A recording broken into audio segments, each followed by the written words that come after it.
The Lost Angel by Claire Casey from The King and the Spider. She lay still, staring into the darkness. At night, the hospital was deathly quiet. For some reason, she'd been given a room of her own, just off the main ward. She certainly wasn't complaining. Even though the door was often left open, it gave her more privacy than she would have had out on the main ward. It was often left open as the doctors and nurses wanted to keep an eye on her. That didn't bother her. All of the staff had gone out of their way to make sure that she was comfortable.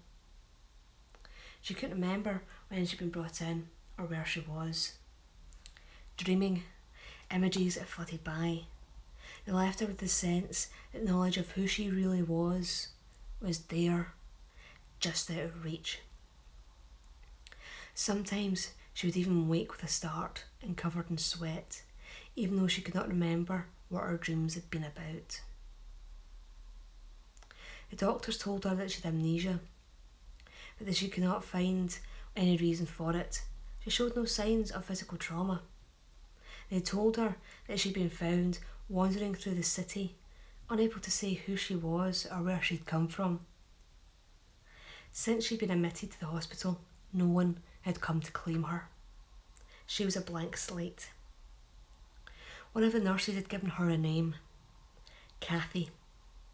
Apparently it was the name of the heroine from the nurse's favourite novel. Kathy did not question the decision and just accepted it. The name was quickly picked up by the rest of the staff and it became something of a comfort. It was a mere shred of an identity, but it was still something that she could hold on to. "Shakira," a voice whispered. Sitting up in her bed, Kathy looked around her room. There was no one there. She could hear the voice whispering again, this time from the doorway. Peering into the shadows, Kathy watched a man appear from the darkness and walked into the room. "Who are you? You're not one of the doctors. What are you doing here?" she stated. "Of course I'm not one of the doctors," he stated coolly. Even in the shadows, she could see that he was tall and attractive, but there was a darkness in his eyes.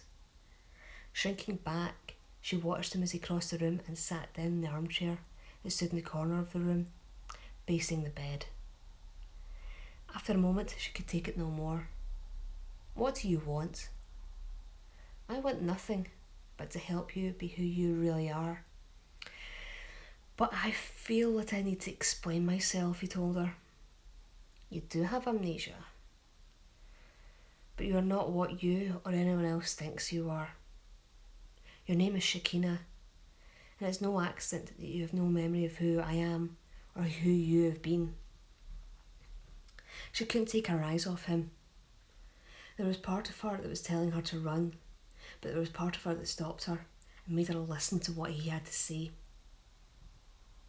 "My name is Lucifer, and you could say that we're family.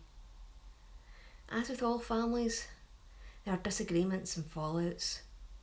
Unfortunately, the most recent disagreement involved your good self and ended with you being expelled. I had tried to argue your case. Despite my best efforts, no one was willing to listen. Then what do you want from me? If what you say is true, obviously I'm not wanted.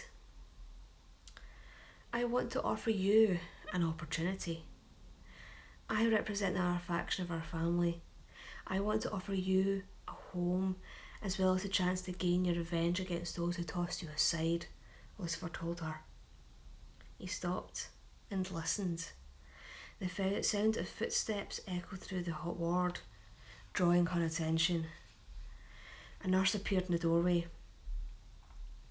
Looking at Kathy, the nurse appeared tired, as if she had just been dragged out of sleep and forced back into her work. "Kathy, are you all right?" she asked. "I thought I heard you talking." Glancing back at the armchair, Kathy was astonished that he was gone. She hadn't seen him move. "I must have been talking in my sleep. Sorry," Kathy lied. "That's all right," the nurse smiled. Just try and get back to sleep. As the nurse disappeared, Kathy lay back, doing her best to make herself comfortable. Had you dreamt what had happened? Or had there really been someone there in the room who the nurse had not seen? Sitting in the day room, Kathy gave no thought to what had happened the previous night. It had to have been a dream, nothing more. She couldn't think of any other explanation. The weather was proving pleasant. A door which led out into the small patio area allowed for a gentle warm breeze to fill the room with a sense of spring. Closing her eyes, Kathy allowed herself to enjoy the peacefulness. The creak of a chair forced her to open her eyes. Someone had sat down next to her. It was the man she had seen the night before. He was smiling to himself as if he'd done something that was particularly clever. She stared at him, not knowing what it was she was expecting to see. Glancing around at everyone else in the room, none of them appeared to notice his presence. "Don't worry, you're not losing your mind," he told her.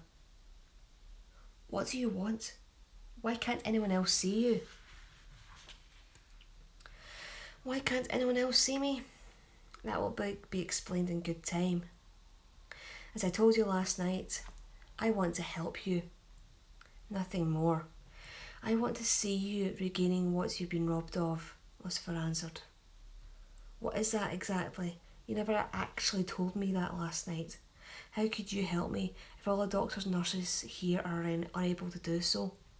Kathy continued. He leaned forward towards her and held her gaze. "Because I know things that they could never be able to understand."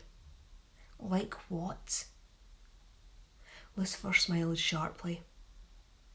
"I've already given you your name. You're Shekinah, and you are an angel. A powerful one at that. You were once part of what they call the heavenly host. They've dismissed you, leaving you here in this shithole. They saw you as a threat and wanted to make sure that you were not capable of doing what they feared." Kathy stared at him, her brow furrowed. How could anything be what he was telling her be true? If she was an angel, surely that would be something that she would know about. How could anyone ever forget something like that, even if they were suffering from amnesia? "What does that make you?" Kathy asked, one brow raised quizzically. "I'm Lucifer. I'm the leader of what they call the fallen angels. That's why the others cannot see me. I can make sure that I can go unnoticed." Lucifer continued to watch her. "Swear allegiance to me, and I will restore all your memories, as well as your powers and abilities.